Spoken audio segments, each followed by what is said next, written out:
Hello, this is Randy with Excel for Freelancers, and welcome to the Bank Sync Manager. In this week's training, I'm going to show you how to sync your own bank account or credit card account with Excel with a completely hands-free solution included in this dashboard, along with customizable transactions, dynamic filters per account, and a whole lot more. I cannot wait, so let's get started.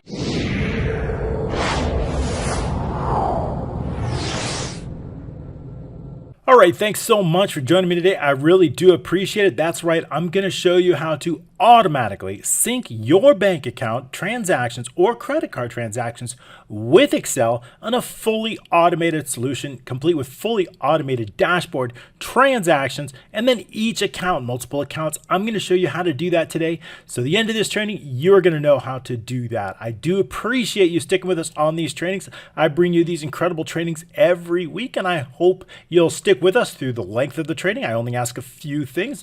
One, just go ahead and subscribe if you have not already. Go ahead and click that subscription button along with the notification icon bell. That's going to ensure that you get these trainings delivered to you right away every week. Of course, this workbook is absolutely free.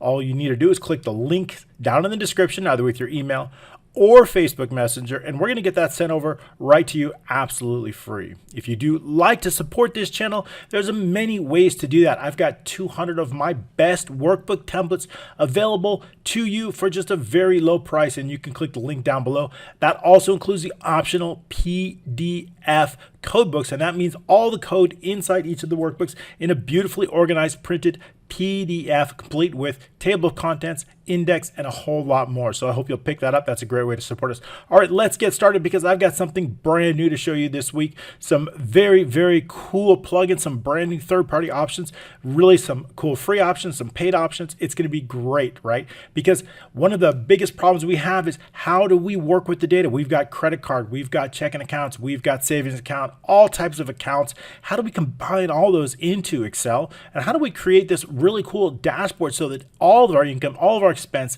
gets combined? And how do we view those transactions? How do we see all those transactions? What if we want to see only a specific account, or maybe we only want to see a specific category based on that account?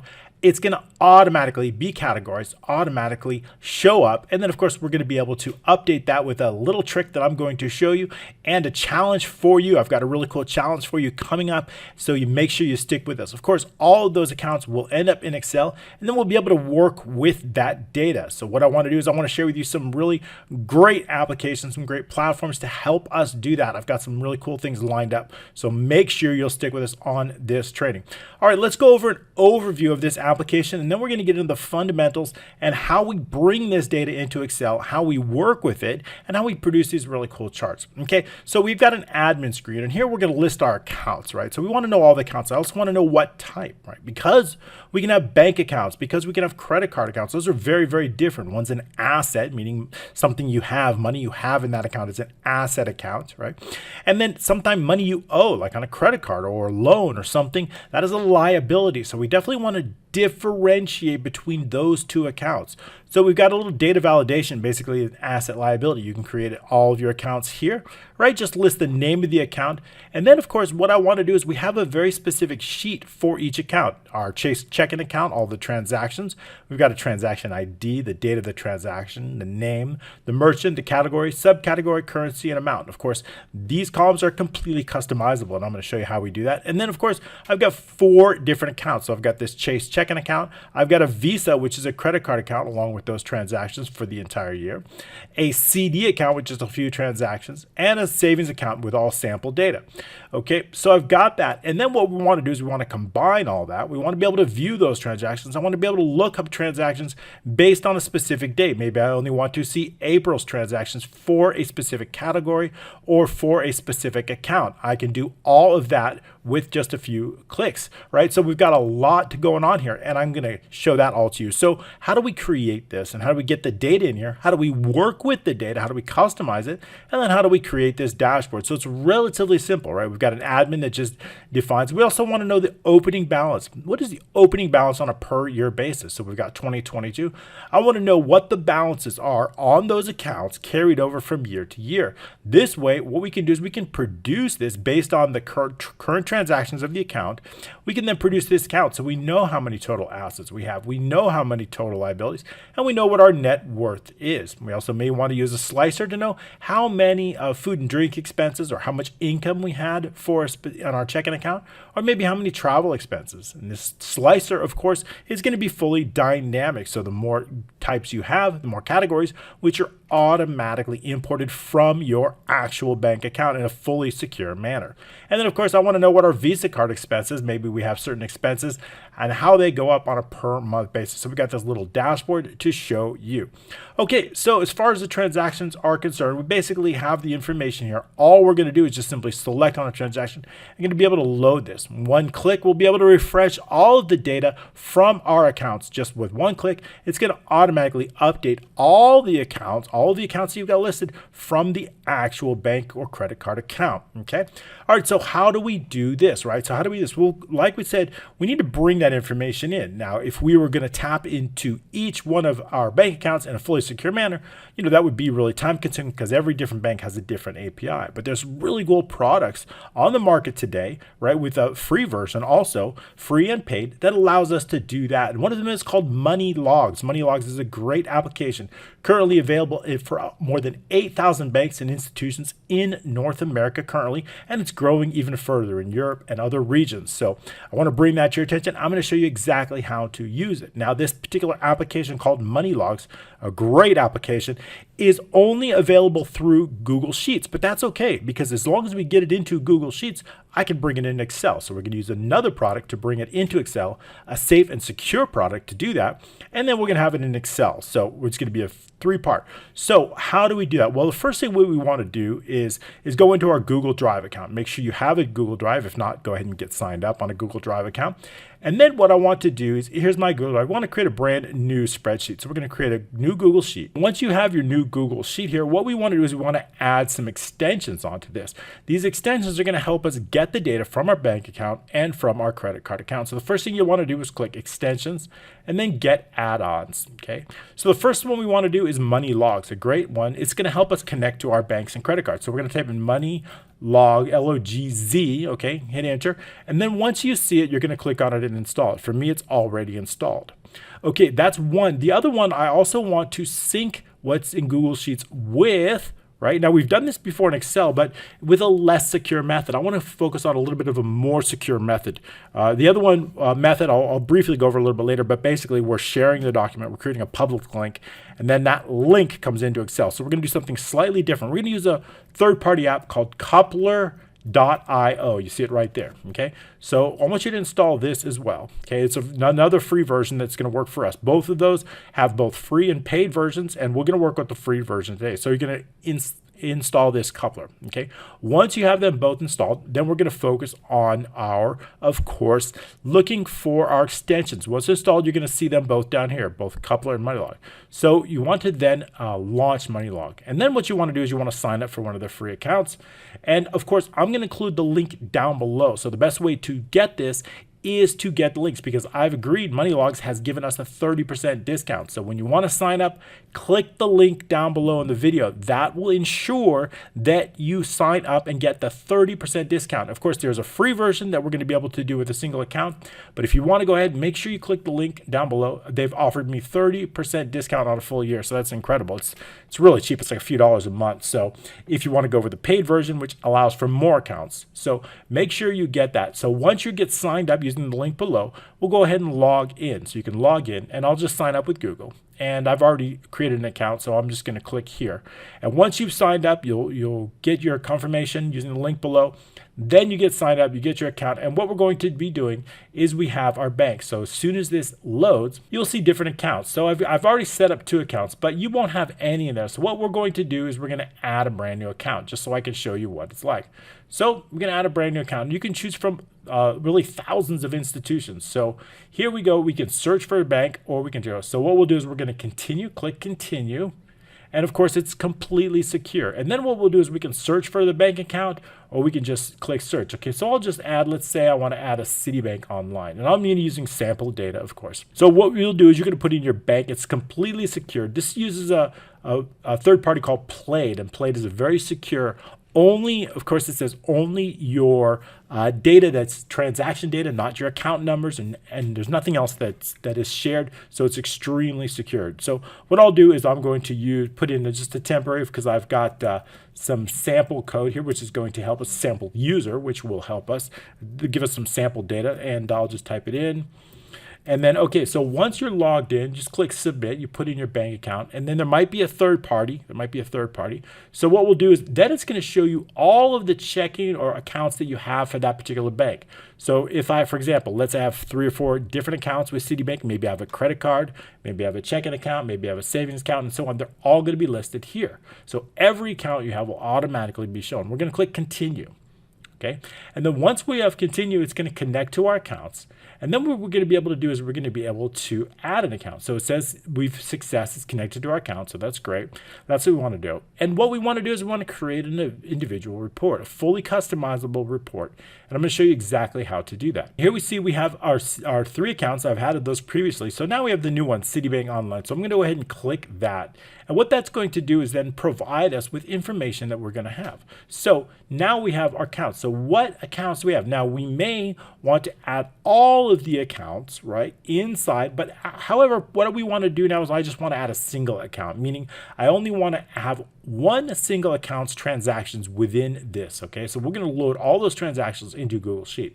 So I'm just going to unselect everything else except for one single account. I only want one single account, and that we're going to use our play checking account, which is our sample account. Okay, so now that I have that, right, we can scroll down here and we can see additional features. So we can go back here, and so you see we have just that played account. Okay, so continuing on, what do I want? I want both expenses and income. So I'm going to select expensive and income, and I'm going to set the start date. Maybe I want all the transactions for the year.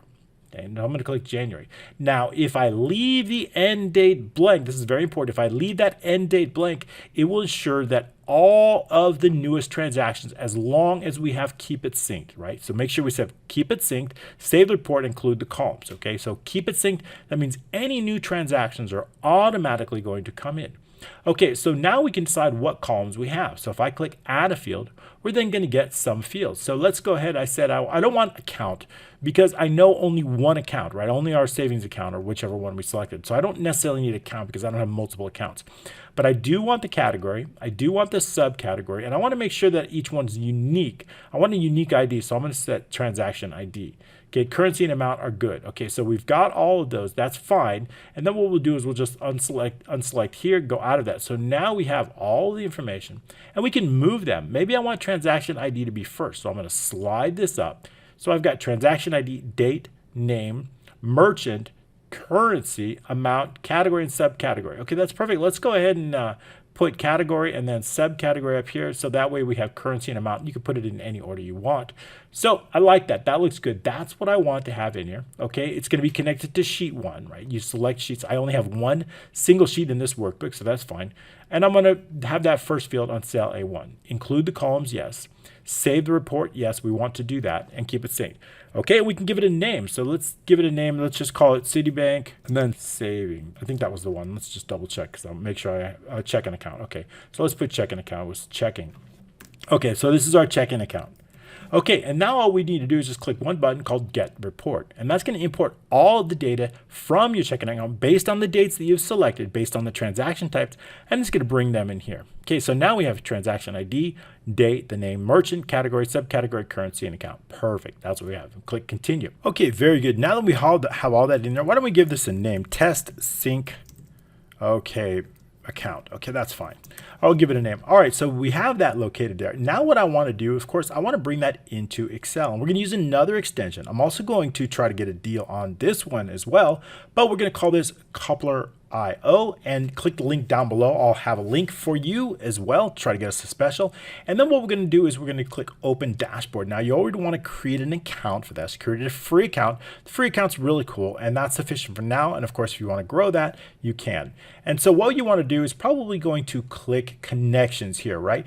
Now I noticed that it's a little bit better if we have Add Importer. We get a little pop-up where we can add an importer, which is really cool. But we really want to do a little bit more with that than right now. That's really good good for quick, but let's go to the website directly. I found a little bit more. We got more options with that. So we're going to click connections. And what that's going to do is going to open up a brand new tab. Now I've set up several connections, and you don't necessarily need Dropbox, but what we do want to do is we want to add a new one. You want to add a Microsoft Excel connection. That's really important. So when you click add new, make sure you're going to select here the option. I've already done that, and click here all the way down here, all the way when you see, actually I've already connected it, but you want to click Microsoft Excel here. This is the one you want to connect, because we're going to actually be going directly through Microsoft Excel. And make sure you have a OneDrive account. OneDrive is important. We're not using Dropbox this time. We're going to use directly OneDrive, as that provides a lot of very easy sync. So Microsoft Excel, once it is synced, what you want to do is you want to create a brand new Excel document in your particular OneDrive account. So let's take a look inside our OneDrive account before we do that. Great. And here is my OneDrive account. It's right here. And what I'm going to do is I'm going to create a brand new XLSX Excel file that we'll be able to use for sync. So what I'm going to do is I'm going to click new here, and we'll just call it sheet 1, and we'll just leave this blank. All I'm going to do is just do file, then we'll just do save as, and I want it directly in my OneDrive account, and we'll call it test sync file. That's sufficient enough, and to make sure to save it in my personal drive, and I'm going to click save. And that's it. I'm just going to close it there. We're done with that for now. And as you can see inside my OneDrive, we now have test sync file. Okay, so that's the one. Okay, so back into our coupler dashboard. Once you've connected your Microsoft Excel, you'll see it here. You've got it here. And then what we're going to do is we want to make sure we don't necessarily need a Dropbox. I could probably disconnect that. I'm not going to use that. It was for testing purposes, but we really need two connections, right? Google Sheets and Microsoft Excel. Those are the only two that we're going to use for now. So once you have that, you're going to click importers, and then we're going to create a brand new import. So we're going to call it add new. First of all, what we want is the source. We need to know where the source, and of course, source is going to be Google Drive. And then what we want to do is we want to save it. Where do we want to save it? We're going to save it to Microsoft Excel. Okay, so it's got the basic information. Then we're going to click proceed. And where are we going to get? Okay, where's our source account, right? It's Google Drive. Of course, I'm going to use my only source account here, which is there. Then I'm going to click continue. And then it says what file? Well, we just created a file, of course, in our Google Drive. And if we look down here, it's going to be the first one that we have here under test sync account. So that's the one we just created. And then we want to know what sheet to apply that. Of course, sheet 1 is the only sheet that we have, right? Then we're going to click continue. Great. So now what about the range? Where do we want to place the data, right? We don't necessarily need it on a specific range. We're just going to export all the data. That means all the data from Google Sheets directly into Excel, and that's sufficient. And we're just going to click continue. Okay, now we're going to focus on the destination. Where do we want that data synced? Of course, we've already chosen our specific Excel account. So we've got our OneDrive account. We don't need this here. We can get rid of that. That's just nice, helpful. So we're going to continue on that. Continue, and then what we need a specific workbook. So it's going to connect to our OneDrive, and we're going to select that workbook, which is in our file. So now I'm going to connect to that workbook, which is this test sync file right here. That's the one I want to select, and click open. Let's open, bring it up a little bit more so you can see the open. So now I'm going to click open. Okay, so that's the one I want. So now, of course, we need to know what sheet. We only have one sheet, which is sheet 1. And then we're going to click continue. And it says import, say what, continue. We just click A1 is fine, right? That's the cell link that I'm going to do. And we're going to click continue once more. Okay, now what I want to do is, what is the mode? Do I want to replace or append? In our purposes, I'm just going to use replace. Fully replaces all previously imported data with the latest information available in your data source. So that's what we want. I don't want duplicate entries or anything like that. I'm just going to click replace. Now we could use append, replaces your newly imported data under previously imported data suitable for tracking historical data change. So we're going to use replace for our purposes. Okay, now switch on if you want to add a column specifically for the date and time. This could be helpful, but we're going to keep it off for now. So that adds an additional column. We're going to click continue on that. Okay, now we want to know how often do we want it updated, right? So when do we want it updated? So now automatic data refresh, we can turn this on so we can automate it. Now maybe we want it every hour, every 15 minutes. Now if we want it every 15 minutes or 30 minutes, of course we're going to need to pay for an account, but every hour is sufficient for our purposes. Okay, and how often, what days of the week? So maybe every day. And what time do we want it preference? So that's fine. So we can just say click, specific hours, click save and run. Okay, so now it's going to run. Import has been successfully updated. Coupler is now running the imported. It may take a couple of minutes, shouldn't take that long because we don't have that much data. And then it's going to complete. It is now complete. It says it's run 25 rows and 0 errors. Okay, so what we're going to do is we're going to pull up Excel. We're going to pull up that test sync file, which is right here. And we're going to see that all the data has now been added into the Excel file. That's fantastic. Okay, great. So now we see how to get it into an Excel file, XLS, not our main workbook. So now all we need to do is write some code to automatically update this. So how are we going to update this into our main workbook? Well, that's very, very easy. So let's go ahead and close that out. Now we've got our main workbook. So let's say I create a new sheet here, and we're just going to call this, what would you call it? Citibank. Let's give it a name, right? Citibank here. Citibank. And then checking. Great, so we've got our account. So now we've got a sheet set up. We don't need this. So what I'm going to do is I'm going to create a connection. So we're going to go into data, and we're going to get data. And we're going to get it from a specific file, from an Excel workbook. Say, what Excel workbook? Of course, we have this test sync file. Click import here. So what that's going to do is going to give us a little bit of a pop-up, right? So now what we want to do is, where do we want the information to come? Sheet 1 is where we're coming. Here's a little preview of the data, okay? And then what we want to do is click load and then load to. Sorry, it's a little bit off the screen. Let me shrink this up a little bit so you can see that option here, load to. Okay, so load to in the bottom here. Click load to. Where do we want it loaded to? It's going to give us this little pop-up. We want a table. We want it on the existing worksheet because we've already got it open. And then we don't need to add it to the data model. So A1 is sufficient. And we're going to click OK. Well, that's going to automatically create a table with our data. And so here we have all of our accounts, and we have a brand new one. Sheet 1 here is our 24 rows of loaded in. So they have all loaded in. So now we've created a connection. Now all we need to do, either through VBA or through manual, is click data, click refresh all, and all of that data is going to automatically be loaded in. So I've done this exact thing for, of course, all of the sheets. So we have all the information here ready to go. Fantastic. So now we've seen how we can create this sync data, how we can get it into our Excel using a data connection. And all we need to do is refresh all. Very, very cool. Okay, so we can delete. Now we understand how we got up to this point. So I'm going to delete this sheet. I'm going to delete the connection. We don't need that.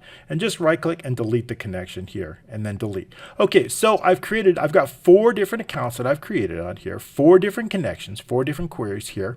And so now what I want to do is I want to get that information. I want to put it inside a nice screen where I can quickly and easily look up specific transactions based on multiple information. Or filter in, and then basically select a transaction and then be able to display it and perhaps save and update it. Okay, very good. So I'm glad we got that so far. Let's continue on. Okay, but what if we want to show only specific accounts, or what if we want to show all accounts or specific accounts or all? How do we do that? How do we show that? Let's go ahead and hide these for now.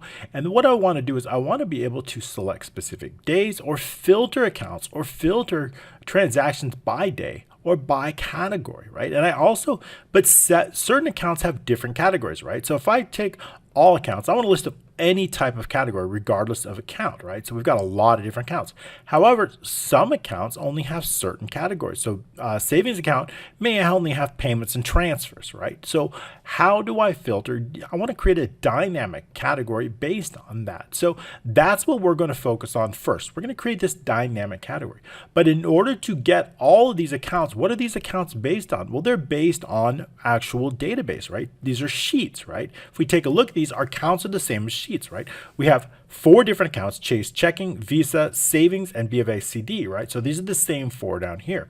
So inside our admin screen, what we want to do is we want to make sure to set that up. So for each account, what we're going to do is we're going to give it a name. We're going to give it an account type. And we're going to assign a database sheet. So here I've got all the sheets listed. So the first thing what I want to do is create a macro to list all of the sheets that we have inside our application so that the user can check which sheet is applied to which account. And then I want to set an opening balances. This is going to help us for our dashboard so that we know the amounts total for our opening balances are going to be used inside our dashboard. Great. So this little table here is going to help us set things up. So first thing we want to know is we want to create these particular sheets. So to do that, we need to create a list of sheets. So if we take a look on the left, we have a list of workbooks sheets. So I'm going to create a macro that's going to do that for us. So let's take a look at that. First thing we're going to do, of course, is go inside our developers tab and click Visual Basic. If you don't have this developers tab, of course, you can get that displayed. All we need to do is click on the options here and go into the customize ribbon here and then just click the developers. Make sure you select the developers. That's going to make sure you have it. You can also get to the VBA also by using Alt F11. That will get you there. That shortcut, Alt 11. We're going to click on that. And what we're going to do is we're going to have something called, we're going to have a modules here. So I've got 3 modules. One has to do with a pop-up calendar, which we won't go into. We're going to focus on the transaction list macros because we're going to be creating transactions. And the first thing what I want to do is create a macro called list all sheets. List all sheets. If I run this, it is automatically going to list all the sheets here.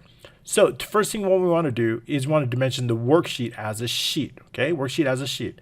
And we're going to dimension the sheet row as long. Why? Because I want to know what row as we move all the way from row 7 all the way down. I need to track which ones. I want them listed here.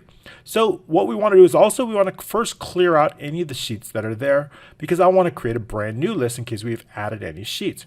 So to do that, all we need to do is just say with the admin, sheet row equals 7. We're setting that initial row and we're going to clear out any previous worksheets here using this clear contents. Now what we're going to do is we're going to create a loop. I want a loop for every single worksheet inside the workbook. So we're going to say for each worksheet, which has already been dimensioned as a worksheet in this workbook worksheet. We're going to set the name of that worksheet. That's what I want to focus on. I want to put that in column A. So A on the sheet row value equals the worksheet name. And then we're going to increment the row by 1. Okay, that way they don't get placed on top of each other or replaced. So that's going to simply add the worksheets. Then that's going to simply create this. So if I delete this and I run this macro here, you're going to see it's going to list all sheets in the workbook right here. Okay, they're back there. Okay, great. So we have that now. But what I want to do is I want to create a named range based on that. So when we go into this formulas, you'll see that this data validation is based on a named range. So when we look on that and we see the data validation, we see it's something called workbook sheets. So formulas, name manager, and then all the way down at the bottom, we see something called workbook sheets. And we're going to use an offset formula based on A6, and we're going to count all the way from A6 to A999, and then we're going to simply subtract 1 because we don't want, actually don't need that. We don't need that subtract 1. If we start out at A5, A6 is correct. A6 is what I want. And the reason, yeah, we do want that. A6, of course, is our title. We don't want that header in there. So we're going to offset it 1 row down, and then we're going to count everything from 6 to 99, and we're going to subtract 1 because we don't want the header row in here. The reason we're including that header row is so that there's no error in case there's no data at all, although there shouldn't be, but if you clear it out, I don't want an error for that named range. Okay, so that's going to create a named range. We are using that named range inside the data validation for these cells. That way, users can then select which sheet is applied to which table. That's going to help us out tremendously because when I create data and information, I need to know what sheets to update. I need to know where to go. So that's very important. Okay, great. So we understand that. Back inside our transactions, what I want to do is we're going to use them as an accounts, right? I want to then create those in accounts. So what I have to do is I have to create a new named range, including the all accounts. So I want all of the accounts here plus the all accounts. How are we going to do that? Well, we're going to do that with another named range, right? And that's going to be located right here. So if I unhide this, columns A and B, we see that we have something called account list here. And I've added all accounts up there. And then I've basically linked here to whatever's our admin, F8, F9, and so on and so forth. So everything is linked to the admin. Then what I'm going to do is I'm going to create a brand new named range. I'm going to make sure to include this all accounts. So when I go into the formulas, name manager, and we see we have something called accounts with all. If we tab out that, we have used another offset, but this one's a little bit different. We can't simply count text because they all include formulas. So every single one of these cells includes text because they're formulas. So we need to use it a little bit different. I want to use a count if, or I want to count if it's not 0, right? If we close this out, there's actually a 0 here. So if we take a look at this, right, and we go into our options here, and we go into the advanced, and we scroll down, and we want to display show a 0 in the cells that have 0 value. Click OK. You're going to see that there's actually zeros here. So obviously I don't want to count anything with a 0. So I want to count only those things with non-zeros. So how are we going to do that? Well, the best way to do that is simply using a count if. So let's go. I don't necessarily like to see those zeros. So we're going to go back into the options, go into the advanced, scroll down here, and then just simply hide those. So show a 0 in cells that have 0 value. So we don't want to show that, but we know that it is there. So we're going to use a formula to count anything that's not a 0. So we can do that using here, counts with all. We're going to use the offset starting with A9, right? And then what we're going to do is we're going to use count if. We want to count all the transactions from A9 through A26 that do not equal 0, right? And we want a single column. That way we are going to have a named range. You see the dancing at that include all accounts along with all the chasing, along with all of the bank accounts or credit card accounts here. So that creates a brand new named range. It is that named range that we're using inside the data validation here. So when we click data validation, we see we have accounts with all. And that's important because when I list all accounts, I only want to show those accounts. We have all the accounts here. However, if I want to filter based on a specific account, I can do that. And it's only going to show those accounts that have that specific account. Okay, great. All right, so now we see that, but now when I select a specific account, let's take a look inside the Chase checking account. If we take a look inside the Chase checking account, we see that we have categories travel, food and drink, travel, food and drink. So pretty much travel, and we have income. So we really have 3 different categories here. I want to make sure that those 3 unique categories show up inside this drop-down list right here, food and drink, income, and travel. If I select on a different account, I want to know only those categories that for that specific account, food and payment. And I want, notice that these are changing here. So based, of course, if I select all accounts, I want all of the categories based on all of the accounts to appear here. Okay. So if I only want to show income based on all of our accounts, then I can basically create criteria to show only those. Okay, great. So how are we going? Of course, we can do all categories. So how are we going to do that? What we're going to do is we're going to create a dynamic list right here based on the specific account. And of course, we're going to use a macro that's going to help us with that. So how are we going to do that? Let's go back inside the VBA. The next macro that I want to focus on, it's going to be called Get Unique Categories. Get Unique Categories. This is the first one we did. So this Get Unique Categories is going to help us do just that. All right, so the first thing we want to do is clear out any of the data, right? If we know that our categories are going to be coming in here, I want to clear out any of the data here. I've created a brand new named range called categories with all. Let's take a look in that named range and see just where we have it. So it's called categories with all. And of course, that's going to use offset here. We're going to use count A for that. We're just going to create basically include it all the way from B9 and down. Categories with all. It is this one that we're going to be using inside here. So this data validation here is going to be based on that categories with all. It is this list that we need to clear out, and we need to populate using VBA based on whatever was selected here inside the account. Okay, so let's take a quick look inside that. The first thing we want to do is I want to clear out E5 along with all the data. And that means as soon as we change this, let's take a look. I'll add something in here. And then what I want to do is as soon as I make a change to here, I want to make sure that E5 gets cleared out because it's based on, it's dynamically based on whatever was selected here. So we want to make sure E5 along with anything that got cleared out here. Okay, so to do that, we're going to clear out existing categories there. What I want to do is I want to clear out any previous data. We've got a brand new sheet called Pivot Data. This sheet's going to help us as well, so we can put some data in here. And let's take a look over in here called Pivot Data and Pivots here. I'm going to be building my unique categories here, so I'm going to clear out everything here. This is going to help us because we're going to need to list out all the categories that are in those accounts and then give it a unique list along with that. So to do that, we need to clear out all the way from A4 all the way to B. So these are some helper columns that are going to help us. That's their job. So we're going to do that A4, B9 now. We're going to clear out all these previous categories. Now I need to determine, right, what are we focused on with this transaction sheets? If E4 is all accounts, then I want to list all. Then I need to basically create a unique list. I need to determine a unique list of all of the categories on every sheet. I need a unique list of categories here. I need a unique list of categories here and along with here. So each sheet I need a unique list of categories. I want to take that list and I'm going to put a unique category here. I'm going to take that data here, whatever that unique for each sheet, and I'm going to start building out a big list right here, all the way here. Once we have that big list, let's go ahead and do all accounts, okay, just to update that list. Then what I want to do is I want to create, once that unique list is created for each one of those, I want it transferred over. So we create this unique list here. And then what I want to know is that unique list. So notice, for example, here, if we take a look at transfer is twice here, payment is twice here, food and drink is twice here, travel's twice. So I don't want twice. I want to create a unique list of values based on this list. So here's all of the categories, and here's the unique categories based on this. So that's what we want to do. Okay, so let's take a look inside this. So if it's all accounts, we're going to do something. If it's not else, a single account, we're going to do something else. So let's focus on all accounts first. So if E4 is all accounts, then what we want to do is get all the categories associated with every account and provide a unique list of those categories.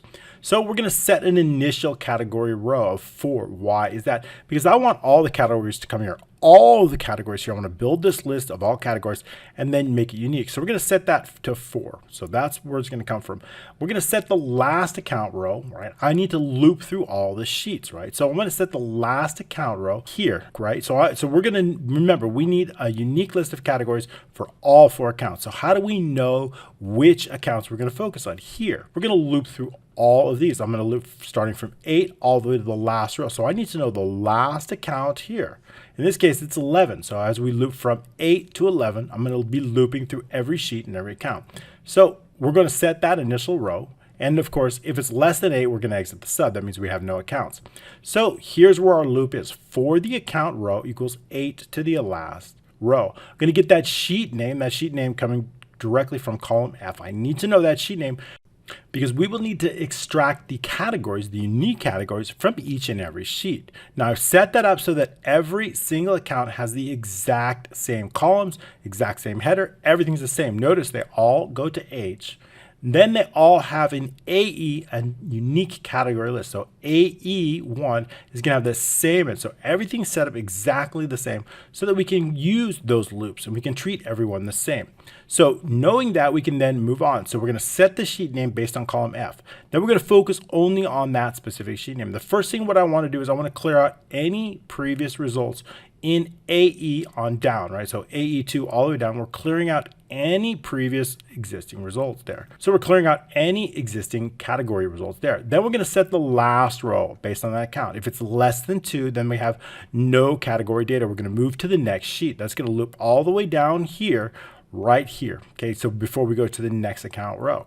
Okay, if we do have data, what we're going to do is we're going to delete any criteria. If there's a criteria on the sheet, we don't want it, right? Because I only want the unique accounts based on no criteria at all, right? We just want the unique accounts. However, if there was a criteria created with a previous advanced filter, that would get in our way and create a problem. So we want to make sure that we delete any criteria that might be there. To do that, notice there's no criteria in the advanced filter that we're going to be running here. So to do that, we want to delete any names that say criteria. If it doesn't exist, it could create an error. So we want to wrap it in on error zoom next and on error go to 0. Then we're ready to run our advanced filter based on A1 through column H. Remember, every single sheet, all 4 of our databases have the exact same columns, the exact same data. Not the same data, but the exact same data structure, and that's really important. Okay, so all the way to the last. So running advanced filter, no criteria. We want the unique in AE1, our unique categories to go in AE1. Then we're going to determine the last results row, right? I need to know the last results row. Should be right here below it, right? Okay, so our last results row is based on in AE. I want to know the last result. If AE, of course, if it's less than 2, that means we have no results. Of course, they all have categories, so that wouldn't hurt. But we're going to go to no category data, just skip to here. If we do have data, what we're going to be doing is we're going to be taking that information and we're going to be bringing it over to the pivot data. And what does that mean? That means I'm going to take those, let's choose something with a few values. I'm going to take all these values here, all the way from AE2, all the way through AE in the last row, and I'm going to bring it directly over inside our pivot data sheet here. I'm going to bring it over into here. Then we're going to set the last row, and we're just going to keep adding and adding and adding all the categories here. So that's all we're going to do. So here, A in the category row through A in the last results row plus the category row minus 2. And basically what that's going to do is just set a specific starting row and a specific ending row based on the starting row and the ending row minus 2. And that is simply going to be equal to AE and A2 in the last row. So this is going to be for each individual sheet. So all we're basically doing is we're going to take all the categories here. We're going to bring them over into our pivot data. We're going to take all the categories here, all the categories here, and here, and we're going to bring them all over into a full list right here, even if they're duplicates. Once I have that full list, then I'm going to create another advanced filter and set the unique without that criteria and set those unique right here. Okay, so let's continue on with our macros. So that's all. As we do this for each sheet, we're going to update the category row. Why is that important? Because let's say our first category row ended here. I need to know the next starting point. Of course, we could use end XL up +1. That would be fine too. Plus, what I want to do is just create the next starting row and the next starting row so that I know that we can keep building and building our list. Okay, so we do that. That's, of course, only for all accounts. But what if it's a unique account, right? So if it's a unique account, we do something a little bit different, right? So, but the first thing, before we do that, we want to know the unique accounts. I guess I could do this for both of them. I don't think we need to do this. That's correct. So what we want to do is, remember, now I said we've gone a step, we've built this list, but I only want to know there's duplicates. I don't want duplicate payments. I don't want duplicate transfer. I want a unique list. So all we need to do is determine the last row, create an advanced filter, and get the unique category's name, as long as both headers are the same. And we do just that in this. So if the category equals 4, then go to no data, just in case there's no data at all. There shouldn't be. With the pivot data sheet, right, again, we're going to remove any criteria on that sheet. Very important, because again, we're running an advanced filter. We have no criteria for that advanced filter. We simply want to get the unique categories. A3 in the category row, running an advanced filter, copying it, we're going to copy to the range B3 equals true. And that means we want those unique categories coming in column B. Then what we want to do is determine the last results in column B, right, the last row. And then I want to take that unique list here, taking this unique list here, and bringing it directly over inside our transactions, just a little bit easier. I want to bring them all directly right here. So we can do that with the last line of code. Transactions B10 through B in the last results row +6. Remember, starting off in 10 right here, through the last results row +6. Why are we adding 6? Because, of course, our original content is going to start, our new data is going to start on 4 here, right? Our first row of data is going to start on 4, row 4. And our first row of data here is 10, so we need to add 6 to compensate for that, right? It's coming from B4. So it's going into B10. We need to differentiate that. So the last row is the last row +6. That's going to bring in our unique categories. Bring in unique categories. So now we've got our unique categories, and we're just going to set that last row equals the last row results +6. Set the last category row. That's going to be important because I want to sort them, right? And I need that last row so we know we're going to be sorting them. We'll sort them a little bit down. Else, it's a single account. Remember, all this was for all accounts, right? So however, what if we're only filtering a single account? Well, it's much, much easier in that case. We're going to determine the sheet name based on E4. We know it's not all accounts. That sheet name is going to be, let's say, Chase Checking. So now I want only the unique categories for an individual sheet. In this case, it's E4. That is what our sheet name is. So E4 is going to be our sheet name. We're going to focus just on that. Again, we're going to do almost the same thing. We're clearing the existing categories. We're setting up a last row. We're making sure that we have data. We're clearing out any criteria because we're running an advanced filter without criteria. We're going to set A1 through H. Here's our advanced filter. AE1 is going to be our unique. We're going to determine the last row of the results based on AE. If it's less than 2, that means we have no categories at all. We're then going to take our list here, starting in AE2, and bringing it directly inside again. This time we're adding 8 because our starting row is on 2 and our starting row here is on 10, so we need to compensate for 8. So that's how we're going to, and of course we're going to reset that last row. So the last row, regardless if it is all or if it is one single account, we're setting that last row up. Now what I want to do is I want to sort, because not only do I want to sort them alphabetically. So you'll see here we have all accounts. They're all sorted alphabetically, and that's exactly what I want. So a last step is going to be to do just that, to sort them alphabetically. And here's how we're going to do that. So of course, first thing we're going to do is focus on that transaction's sorting, right? We're sorting that, so only on the transaction. And we're going to clear any sorts that exist. We're going to set that key up to the first available, right? Key B10 is the first, of course, category that we have. And we're going to sort it ascending because I want them alphabetically. Then we're going to set that range from B10 through B in the last row and then apply. That's simply going to sort the categories alphabetically. That's it. That's all we have to do to create this dynamic categories based on account. But now what I want to do is I want to filter it, right? If I want to change one of these, I want to filter that. And that means anytime we're going to make a change, I want to automatically run a macro that's going to filter that based on whether it's a category, based on the from date or transaction to date. And I want those results to appear here. When I select on it, I want that transaction to load. How are we going to do that? Well, of course, that's going to be on change event, right? As soon as I make a change to something, I want automatically that information to show up. How are we going to do that? Well, let's take a look back inside the VBA. We're going to focus on our transaction screen, and we're going to make a specific change event. Worksheet change event here. If I make a change to, here's our E4, right? This is going to get us this is going to run that macro. Get unique categories is the macro that we're running. We are running that macro as soon as we make a change to E4, right? Notice that as soon as we make a change, that macro is going to automatically run getting those unique categories. I have another macro that's also going to run not only on E4, but through E5 or E6 and G6, meaning the category, the date, from, or to. I want to run another macro, and it's going to be called transaction filter. It is the macro that's going to filter all those transactions based on that. All right, so that is the macro that we're going to focus on right now, and it's called, of course, transaction filter, which is the next macro we're going to go over. First thing what I want to do is I want to clear any existing transactions. Our transactions are located right here. Now, if we remember correctly, I want something unique per transaction. If I load a transaction, I want to make sure that it's unique so I know if I make a change to where to save those changes are. So if we take a look inside any transaction, we see that we have starting out with a transaction ID. This is a unique ID per transaction. So that's going to work just great for us because it's something unique. So often we use a key, but this will do just fine.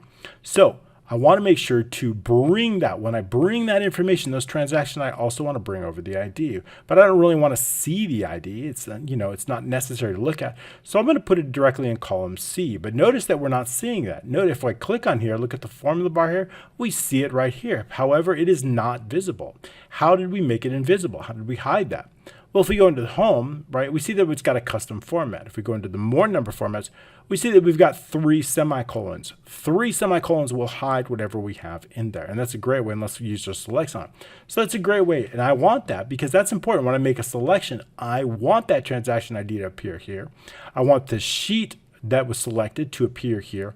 And I want the transaction row, the row of the original transaction, to show up here. Okay, but we're getting a little bit ahead of ourselves. So let's just focus on this filter before we focus on that.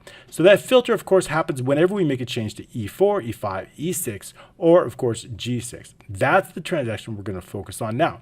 So we're going to clear out all the existing data. I also want to clear out B5. B5 is the selected row, the row that we select. When we make a selection, that conditional format is going to be based here. There's conditional formatting that triggers based on this row. So if we highlight that and we go into conditional formatting, manage rules, we see that we have it based on B5. We've basically bold and make the background darker. So we want to make sure that when we're filtering, we're clearing out that row. And then, of course, we can re-highlight it once everything's been resorted. So B5, along with starting in C, because there's actually data here, C9, all the way through G and down, clearing out all the contents of that, clearing any existing transactions. We're going to set the initial transaction row as 9, right? That initial one's 9 because I need to start building those out. Where are we going to build them out? Right here, starting here. So I want to make sure setting that initial row. So again, just like we need to do, are we looking at all? Because we have different databases, right? It's a little bit trickier because I've got 4 different databases or 4 different sheets with data. I need to differentiate our code between whether we're showing all accounts or very specific accounts. So what if E4 is all accounts? Well, then I need to loop again. If E4 is all accounts, then filter by all accounts, right? I'm filtering multiple accounts based on date. So multiple streams of data based on single criteria, right? So how are we going to do that? Well, we need to set up an advanced filter to do that, right? If I know if I've got a very specific category and I've got a very specific dates, I only want to filter those accounts by the specific categories and the specific dates. So to do that, we need to set up some criteria. In every single account is exactly the same.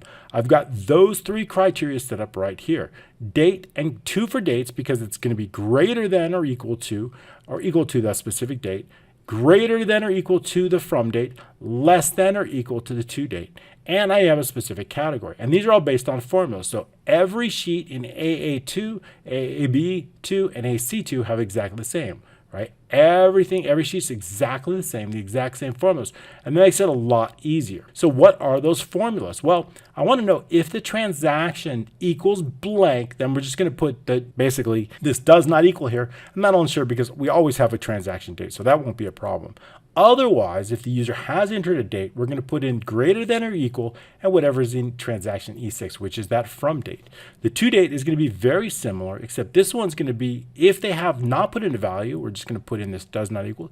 If they have put in a value, we're going to do less than or equal transaction G6. And this number basically is the date in numerical form, and that's what we want. I want it in numerical form. Then again, they have categories, right? If there's 2 conditions, I want it to show blank. What are those 2 conditions? If E5, right? E5, of course, is where we have, right? If E5 is equal all categories, or if E5 is blank, in either one of those cases, we're going to use all the categories. Otherwise, if it is a specific category, I only want to filter based on that specific category. So how are we going to do that? Well, we're going to basically look in here if or the transaction equals all categories, or E5 equals empty. In either one of those cases, use the does not equal blank, which is the less than or greater than. Otherwise, simply show the transaction E5, whatever's in there. So for example, right now, it is the income, and that's what I want to file. So I want to filter all transactions by this income. If there are any, I want them to show up right here. So notice that we have on our B of A savings, let's say checking account, we have some income here. So we've got 4 different transactions for income based on this account. So that's what I want, only those, and within some specific dates, but there's no dates. Notice that we've just changed. I've cleared out the filter. I've cleared out the from date. I've cleared out the to date. So we're simply showing does not equal here, but we do have a specific account. And so that's why we have that. So once we have our criteria, it is this same formulas in every single database that we have. Every single one is going to show the same thing. That way we can filter them all. So but again, all we need to do once we have our criteria set up, all we're going to do is then loop through all of our sheets. So we're going to set the last account row just like we did before inside our admin screen. I need to loop through all of those accounts here inside your admin screen, starting in 8, going to the last row, and then basically running an advanced filter for each one of these sheets. Because everything's exactly the same column, same rows, it's very easy to do. For the account row equals A to the last account row. We're setting that sheet name just as we did before. We're going to set it based on column F. That's going to get us our sheet name based on what's in the admin screen. Then we can focus on just that sheet. Again, we're going to clear out all the existing transactions, right? I need to know all the existing. I want to clear out all the previous data. It's going to start all the way from AG all the way through AK and down, AG2 through AK, clearing existing transaction data, anything that might be there. Determining the last row based on original data. If it's less than 2, we're going to exit, going to go to no data. All right, but assuming that we do, we're now going to set our advanced filter based on A1 through column H. Running an advanced filter based that criteria all the way from A1 through AC2. Remember, A1 through AC2, regardless of the data, it's always the same, A1 through AC2. Everything's exactly the same. The results, again, are going to come regardless of the data. Results are going to come from AG all the way through AJ.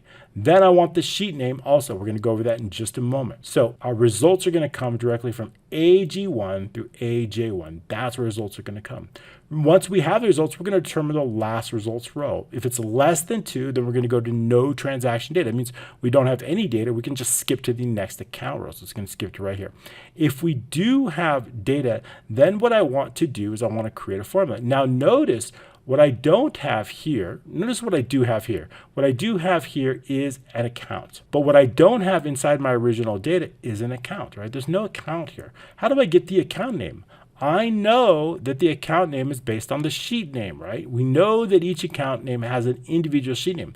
So all I need to do is get our data and bring our sheet name. I need to extract that sheet name, whatever sheet name is on, and bring it down here. That's the same as our account, right? So that way we have a unique account based on our sheet name. So we bring in all the data. Then I need simple formula that's going to do that. This formula, using the cell properties in the file name, now this file name will return the entire, let's take a look at that, equals, for anything else, cell, let's do that, equals cell. Okay, so what do I want to return? I want to return the file name. What do I file name of any specific cell? It doesn't matter what cell it is in this here. And then what's it going to do? Look what it's going to return. It's going to return the full file path. What is it going to end with? It's going to end with, it's ending with the sheet name, Chase Checking. So all I need to do is extract that sheet name from this full file path. And how do we know that? Well, if we look at that right bracket is the last limiter. So all I need to do is determine that where that right bracket is and remove everything else before that, including the bracket. That's going to leave us with that sheet name using the cell property, cell file name. So that's what we're going to do. We're going to use the mid function at the cell file name. We're going to find that right bracket. I'm looking for that right bracket. And then what I'm going to do is simply increase all the potential, right, up to 255 characters. Going to add everything after that, right? All we need to do is add everything after that and remove nothing before that. We could also use the right command, but it's a little bit longer. This mid works just fine. That in itself will extract the sheet name. The sheet name is the same as our account name. Fair enough. Okay, because I want that in our original data. I want to bring that also over inside original data, making sure that the account name is there. So that's how we're going to do that. So all we need to do is determine the last row of data here, in this case 5, copy this formula and bring it down directly in here for all the rows associated.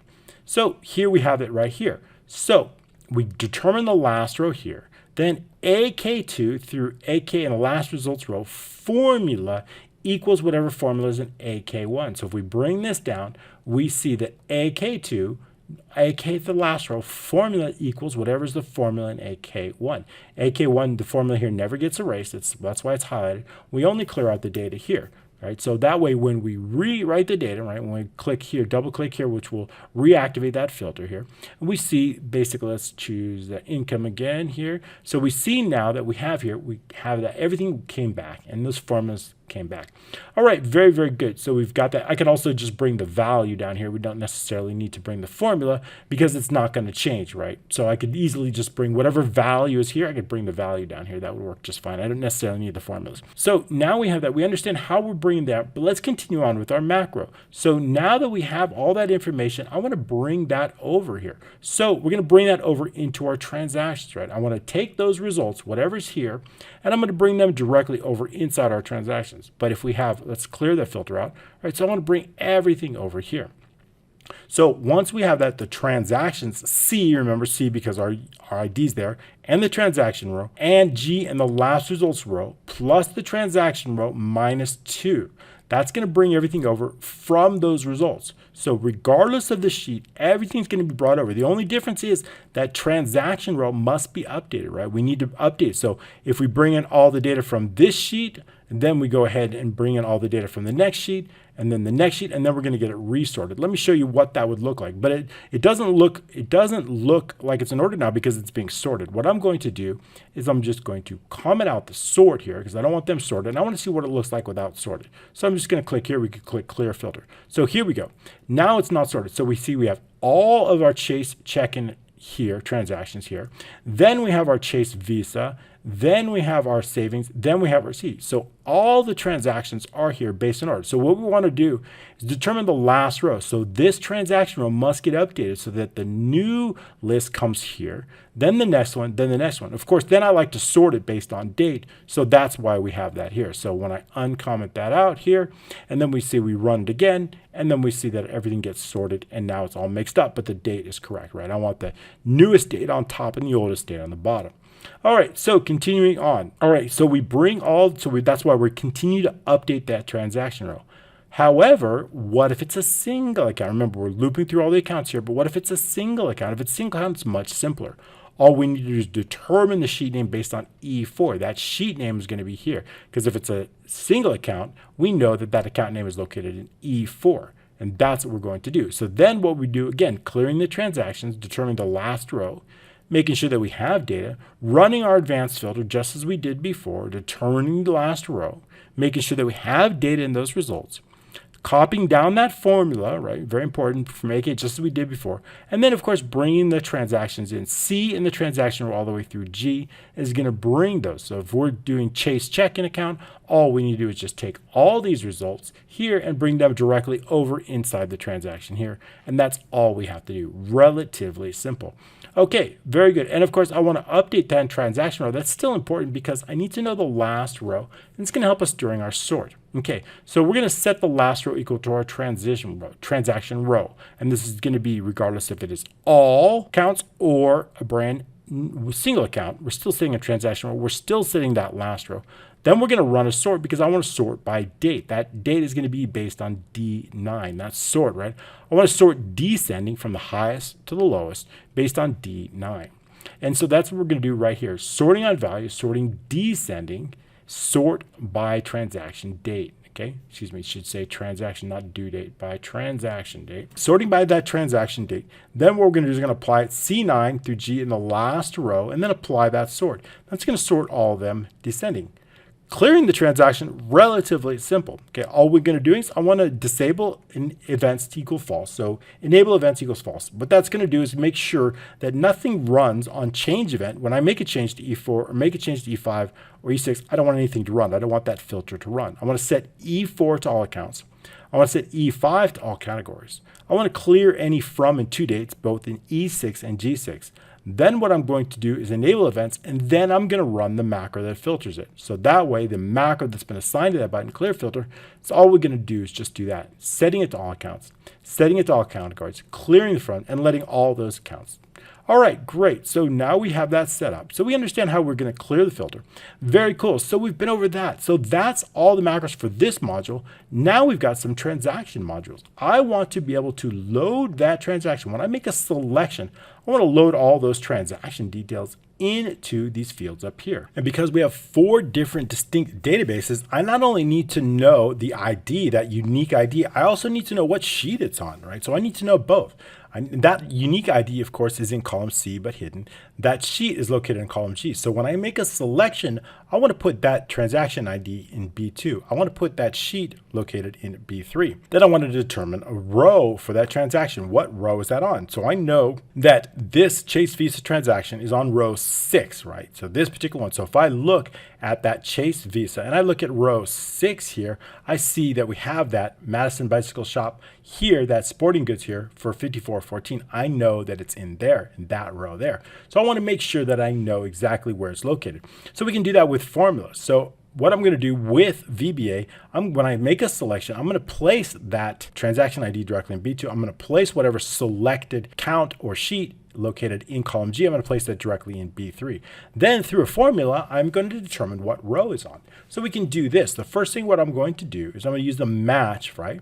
I want to use match. What am I matching? I'm going to match B2, right? I'm looking for that transaction ID. Now, where am I going to find it? I need to find it on a specific sheet. What sheet am I looking for? B, whatever's in B3. And we can use the indirect command, indirect on B3. And then we're going to use the entire, I guess I should add more rows in this, 99999. Okay, so more rows. So I want to know exactly what sheet, where it can be found. And of course, it's true because it is A1 style. And I want an exact match, so we're going to use 0. I'm adding 1 because I want to count for the header row. We're starting in A1, so that's important. So adding 1, so we know that the first one, because I want to extract the row number. Okay, so if there's an error, of course, show empty. That is going to get us our row number here because we have a dynamic sheet, and we're going to be using the indirect to do that to help us out. I also want to know the selected row. And of course, when we save it, I want to know the required field. So I'm going to show you how to do that. And I'm going to also show you a challenge that we'll have coming up. So the first thing what I want to do is on selection change, I want something to happen. We want that row to go into B5. I want that transaction ID to go into B2. and I want that sheet to go into B3. So that's going to happen on selection change. So we go into the transactions and we focus on worksheet selection change. We've got some calendar fields. When I said that, we'll go over this briefly. When a user selects on E6, G6, or M8, we want to show that calendar, right? We're going to focus on E6, G6, or if we want to change the date to a transaction, or M8, we want that calendar pop-up to show up. Everything else on the date on transaction selected load, we want something to happen. If the user makes a selection from D9 through G99, and we want to make sure that C or D does not equal empty, right? If there's nothing, if there's no transaction, if they select down here, no transaction here, I don't want anything to happen. Only when there's C contains a value do I want to load it. All right, so continuing on. Now that we know that, what do I want to happen? Those three things that I told you about. B2 is going to take on that transaction ID. B3 is going to take on that sheet name located in column G. B5 is going to take on the row that was selected using the target row. And then if B4 does not equal empty, then we're going to run a macro called load transaction. B4 is required because that is the row that's here. As long as we have a row, we can load in the transaction. That transaction load is the first macro that we're going to focus on in the transaction macros here, called transaction load. Of course, we're going to dimension the sheet name as a string and the transaction ID string and the transaction row as long. So we've got all of that. Focusing on the transaction load, I want to clear all the contents of anything, clearing out any existing fields inside there. I want to make sure that B4 is not empty and B3 is not empty, right? We need both the sheet name and we need the transaction row. Very critical that we have both of these, making sure that they're not empty. If they're not empty, or if either one of them is empty, let the user know to please select on a correct transaction to load. And we're going to exit the sub. Setting the sheet name inside a variable, what's coming from B3, setting another transaction row inside B4. Then all we simply, without using data mapping in this case, we're simply going to add in the information, right? M8 is going to take on the transaction date, J6 is going to take on the transaction name, and so on and so forth as we go for every column. Now the sheet name here is dynamic because we have up to 4 different sheet names based on the account. So this is dynamic based on the variable, and the transaction row is dynamic based on whatever we pulled up. That's relatively simple. All right, very, very cool. Now I've got a really good challenge for you. Now, what if I want to add a subcategory? What if I want to add some information in here? So let's say I want to add some information here. And that's all good. Now we can run a macro that's going to save it. And here it's all saved. And so if I select it again, it's here. See, it's all saved, right? However, here's a challenge. Now it's all good. We want to be able to make changes. Theoretically, you may not want to make changes. It does get very tricky. I'm not really sure if you want to change the amounts. These are coming directly from your bank or credit card. You probably shouldn't be able to change the amounts. I mean, you might want to, if you create this and you want to sell this, I don't necessarily think it's a good idea to change the amounts because then your bank and your is different, right? So you might, however, here's the challenge. This is flawed. This is very flawed. And there's a specific reason why I created a flawed application because of 2 reasons. 1, I want to show you what the solution is. And 2, I want you to be able to think on your own how we can figure this out. First of all, what's flawed about it?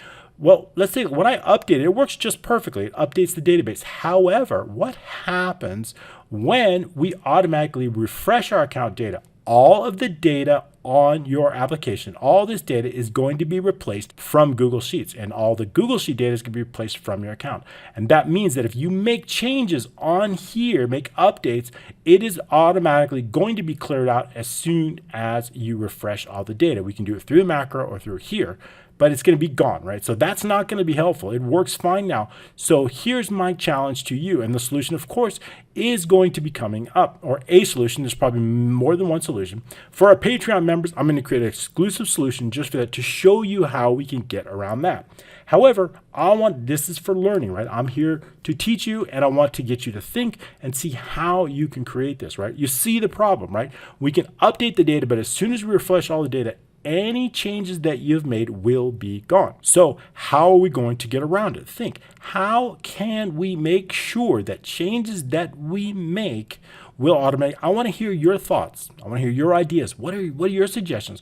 Go ahead and put those in the comments below. I'm not going to offer a solution in this training. It will be on our Patreon. If you're not a Patreon member, now is the best time to get on Patreon, because every single week I create updates based on these applications, based on your suggestions. I'll be adding features. Of course, I'll add additional focus areas, or maybe I'll add some fixes on this. Here I've created a challenge for you. How are we going to get the transactions to update and save and stick even when all the data gets automatically updated and cleared? Okay, I want to hear your suggestions. Let's go over just quickly the macro that we're going to be changing. So basically on this save update, all we're going to be determining, making sure that we have enough fields, right? I want to make sure that certain ones are required. I'm going to require certain fields. I want to make sure that J6, M8, M10, and O10 are all required. And that means there has to be a name here in J6. There has to be an amount located in O10. I also want to make sure that we have a date. The date is required in. So there's certain fields that are required. And I've done this with a count A, meaning if this requires using count A, J6, M8, M10, or O10, if any one of those fields are empty, it will know. How do I know that? Because if I delete this here, you see that this is required fields are 3. So if I try to save and update that, we're going to get a message box saying, please make sure this transaction contains a date, name, currency, and amount. So all those are required. Okay, so that's very important. So if this is less than 4, then we're going to let the user know. So if B6 is less than 4, please make sure the transaction contains a name, date, name, currency, and amount. Okay, I also want to make sure that B4 and B3 are correct. We need to have a sheet name. We need to have a transaction row. We are not creating new transactions in this particular training because they're coming directly from our bank, directly from our credit card. So we're not creating new transactions. And there's certainly some discrepancy of whether you want to actually be able to even save changes on this data. You may not want, you may just want to remove this button, not be able to change it. I can certainly understand that. Or you may want to add, only allow the user to add categories and subcategories. That I can understand, making those updates, not changing the date, not changing the currency, and not changing the amount, but ability to add in categories and subcategories. That makes more sense. Great. So I like the idea. So let's continue on. So all we need to do is make sure that we have a correct sheet, make sure that we have a correct row, and then we're going to set that transaction ID to the transaction in B2. We're going to set the sheet name based on B3, and I'll show you why we're putting this in a variable. We need the sheet name because we need to know where to save it. We need the row. We need to know what row to save it. And here we're simply just reversing everything we did when we loaded. Now we're taking anything in M8. We're updating B in the transaction row along with whatever sheet name it is. And we're going to do that for each item. Relatively simple.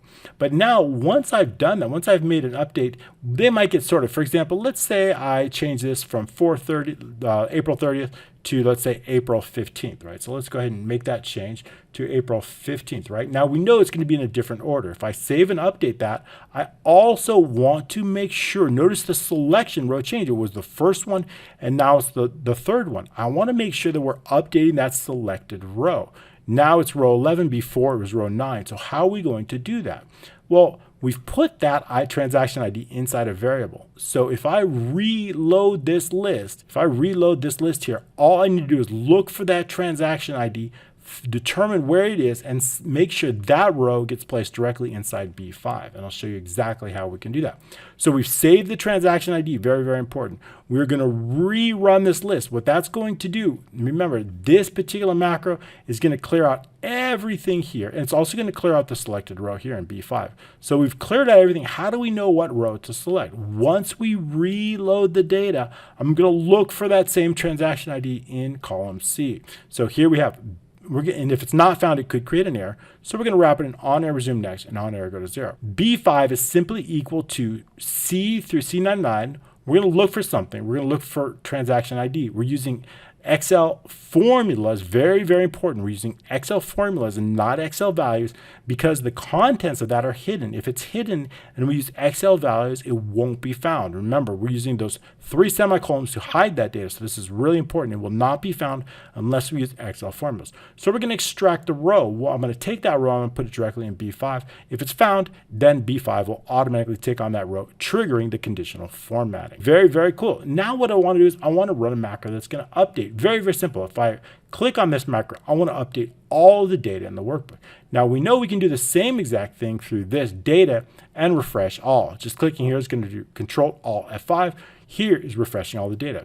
And so I want to do that, and then I just want to refresh this list. So we can do that through a small macro. This workbook, refresh all. That line of code does exactly that. It refreshes everything. We're going to update the transaction list, and we're going to let the user know the account data update is complete. All right, that was really cool. All right, so now we've got all the data in here, very cool. But what I want to do is I want to create this really cool dashboard based on all the data. This is a relatively basic dashboard, but I want to do that through a few pivots. Now we've created some tables. Each one of these are a consistent table. We've got our table here. We've got different Chase Visa table, B of A, CD table, and we've got multiple tables. And I'm going to create some pivot tables and pivot charts based on that. And we've got some data here. And I've created a pivot chart based on the Chase checking, right? So if we have Chase checking, and we're going to simply insert here, and we would just do a pivot chart. So that's all I did. And I'm going to place that pivot chart directly here inside this sheet right here, placing it here. And I also want to filter it based on category. So if I right click and we check on some field settings, we could see we have different field settings here, and we're going to update that. So we can just set it on automatic. We want it layout and print automatically on updated. Okay, great. So we understand that. Now when we click on the field list, we see that we've got date, category, amount, and months, right? That's all I really want. I'm going to group by months, and we're going to filter by category. And this gives us the ability to filter. So inside the dashboard, I want to basically filter by category. I want to create a slicer based on that. And we can do that just through here. So if we take a look at that and we use control, we can select all or one or more of them. Very, very simple. So how do we do that? Well, okay, let's take a look inside this chart here. The first thing what I want to do is create a chart based on that, based on the data here. So we have our pivot data here, right? And all I want to do is just create a chart based on that. So we want rows based on months and the date. I want to be able to filter, and I'm just going to sum the amounts. I want to know all of those costs based on that. If we take a look inside the category, I want to filter by all categories. And I'm going to select the row labels, right? And we want all the months located there. I'm going to keep on all the data. And if I insert here, clicking insert, and I'd say maybe I want a bar chart. So we can do a simple bar chart here. Then we have the bar chart. And all we did here, I'm going to right click, right? We're going to hide all field buttons. We don't need that.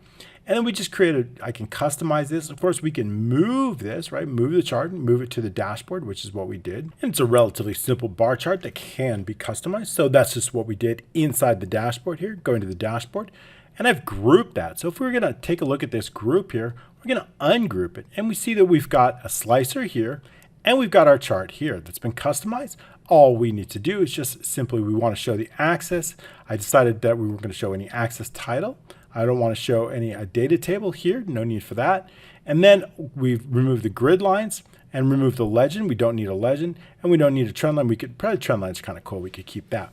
Okay, so I also want to create a slicer. So all I just added some formatting here, and we hid the background, right? So if we click on the format, right, I've got no shape fill on that, and I've got no outlines on that. So keeping that track. And then all we want to do is just insert, right? We have brand new slicer, so we can do insert here. And we have that. We're going to insert a slicer, which we can do right here. If we want to insert a slicer, and it's going to be based on our categories. So we want a brand new categories. Then what we have is here, we've got a slicer just like we did above, except I'm going to add more columns. So inside the slicer, maybe we want to put 3 or 4 columns, allowing for more, or even 5. So we can just change that to 4 columns, and that's going to give us this flexibility that we want. Then maybe we don't want to put a background, so we can create a custom style on that, right? So if we shrink this up, and then if we go into the slicer here, we can duplicate an existing slicer and then make customizations based on that. And if we take a look here, I've got a custom slicer here where I've made some changes on there, and that's going to be able to add to the background, or we can do anything we want. We can modify that, right? If we decide we want to change that, we may want to format that and put no background on it. So we'd say maybe we want no fill, no color on the fill, and we want no borders on that or something like that. So we can add none, and then that's it. So now what we do is we may also want to not have a header, right? If we go into the slicer, we don't want to show the header on that. We can easily just right click here and then go into the slicer settings here. Sorry, it's a right click. And maybe we don't want to display the header. So we can just unclick that, click OK, and that's going to display our header right up here. So we have that here. So that's all I did is just place that right up here. Great. So we have our slicer here. We have our thing. Now what I'd like to do is I would like to create a bar chart based on that. Let's get out of that. We don't need that. Here we can delete that. All right, very good. Okay, so now what I'd like to do is how do we create this specific donut chart? We've got a donut chart based on, of course, our assets, liabilities, and our net worth. Now, our assets are simply all of our asset accounts added up together, and our liabilities simply are all of our liabilities added up together. So if we go back into the data reports, we have some information here. I'm going to show you this, and then we'll get into the monthly expenses. So we've got an account summary here. I want to link all of our account summaries based on starting all those account summaries here. Any accounts that we add would be listed here. It's simply linked to the admin screen. And the same here. I want to know the account type. And I also want to know the balance of that. What is the balance of that? Well, the balance is simply going to be the opening balance of the year, which of course is located right here inside G7, along with all of the transactions for that account. Very, very simple once we have everything in here. So we can do this. I'm going to use sum if. We're going to sum based on whatever's in G8. Of course, that's the starting balance for the year based on all the amounts of the checking account here. And we're going to do the same thing here. This is all the amounts of Chase Visa along with the opening balance of that. Opening balance come directly from the admins. Same thing here and same thing here. Now that we have that, so now what I've noticed all of the totals amounts. So we're summing the amounts for each account. Now what we want to know is I want to know the total assets. Well, anything is simply the total balances of only those asset accounts. So we can use the sum if. We're going to sum if based on this table here. I want to know based on the account types, only those that have assets. And I want to total the balances. I want to know the balances on table 2. So that's going to get us our balances for only those asset accounts. We have 3 asset accounts. So that's going to get us all this. So 28,000 plus 24 and 11, that's where we're going to get it. Okay, that's going to get us our 65,000. Now I want to know all the liabilities, all the amount we owe, right, to any loans or credit cards. And we're going to do simply the sum if, but this time it's going to be based on the account type liability. So that's going to get us all of the liabilities in case we only have a single account here. Our net worth is much easier. It's simply our total assets minus our total liabilities, and that's going to get us our net worth. Then all I did is just create some additional information in our dashboard. I created inside our dashboard here, I've created a donut chart based on that information. So we say select data. We can see that it is based on this data here. Selected data, I've created a donut chart based on this data, based on all the data from N3 to P20. And we're just showing only those accounts with values. I've excluded any other accounts that don't have values because there's no accounts there. And then that's it. That is the 2020 balances. Okay, so we've created that donut chart. And then of course I have decided to add some additional information. We know that BofA CD is an asset, savings is an asset, liability here based on that, and given some custom colors, and the Chase checking account. Now what I'd like to know is I'd like to know the total assets, and I want to know the total liabilities and the net worth.